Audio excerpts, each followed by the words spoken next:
আসসালামু আলাইকুম, সবাইকে স্বাগত জানাচ্ছি ডিটিভি নিউজে। আপনাদের সাথে আছে আমি সালমা সুলতানা। গাজায় ইসরায়েলি হামলায় নিহত ৩৯,০০০ ছাড়িয়েছে। ফিলিস্তিনের গাজা উপত্যকায় ইসরায়েলি হামলায় রিপোর্ট লেখা পর্যন্ত নিহত হয়েছে ৩৯,২৫৮ জন।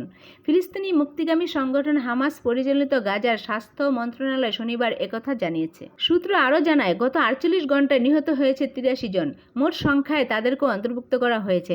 গাজা গত ৯ মাসেরও বেশি সময় ধরে চলা যুদ্ধে আহত হয়েছে ৯০,৫৮৯ জন। উল্লেখ্য, গত বছরের ৭ অক্টোবর থেকে গাজায় হামলা শুরু করে ইসরায়েল।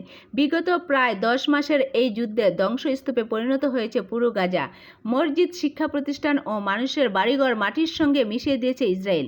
গাজায় নিরাপদ আশ্রয় বলে কোনো জায়গা নেই।